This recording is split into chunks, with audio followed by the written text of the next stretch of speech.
Perkenalkan, nama saya Grace Daniel dengan NIM 2303110564. Di sini saya akan presentasi mengenai analisis sensitivitas model epidemi SARS penyebaran COVID-19 di Indonesia. Pertama ada pendahuluan. COVID-19 adalah penyakit menular yang disebabkan oleh virus SARS-CoV-2 dan telah menjadi pandemi global dengan dampak besar bagi kesehatan, ekonomi, dan sosial di dunia. Penyakit ini memiliki masa inkubasi, sehingga orang yang terpapar belum langsung menularkan virusnya. Lalu untuk memodelkan dinamika penyebarannya, digunakan model SAIR. Yang pertama ada S yaitu rentan, lalu ada E itu terpapar, lalu ada I itu terinfeksi, dan R itu sembuh. Lanjut ke latar belakang dan tujuannya. Kenapa dipilih metode SAIR?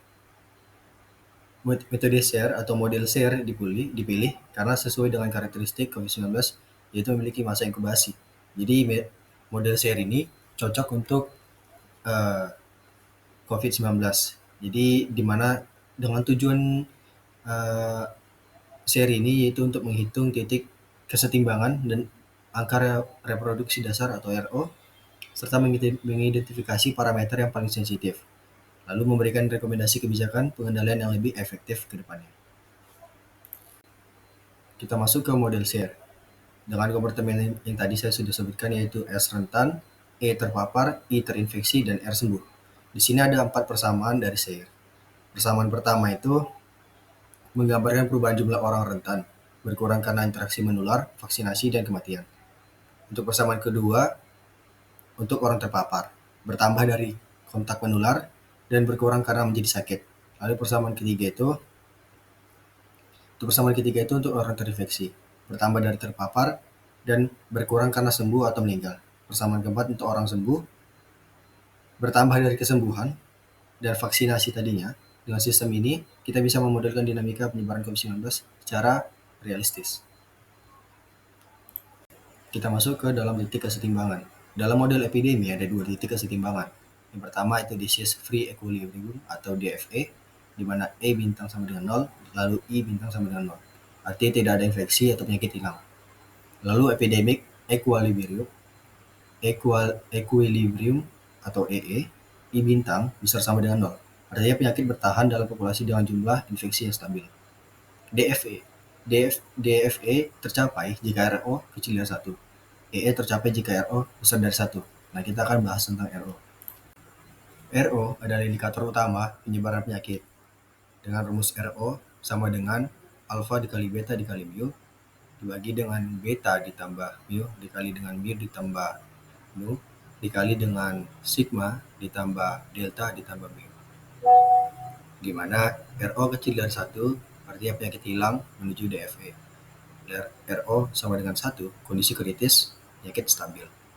Lalu RO besar dari 1 artinya penyakit menyebar menuju EE. Jadi RO ini menjadi ukuran paling penting untuk menentukan strategi pengendalian COVID-19. Kita masuk ke analisis sensitivitas. Analisis sensitivitas dilakukan untuk melihat seberapa besar pengaruh tiap parameter terhadap RO. Jika indeks sensitivitas positif, meningkatkan parameter meningkatkan RO. Jika negatif, meningkatkan parameter menurunkan RO. Parameter dengan nilai absolut lebih dari 1 dianggap sebagai sensitif, di mana kita bisa lihat indeks sensitivitas CRO di slide ini.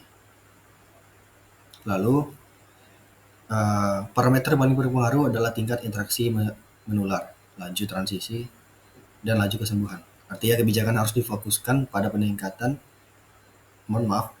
pada pembatasan interaksi berisiko, peningkatan layanan kesehatan, dan vaksinasi. Lalu kesimpulan dan rekomendasi.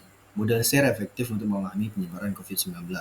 Analisis sensitivitas menunjukkan bahwa interaksi menular, transisi, dan kesembuhan adalah faktor kunci strategi pengendalian harus dilakukan pada pembatasan interaksi berisiko, peningkatan layanan kesehatan, dan program vaksinasi yang berkelanjutan. Baik, itu saja pembahasan kita saat ini. Saya ucapkan terima kasih.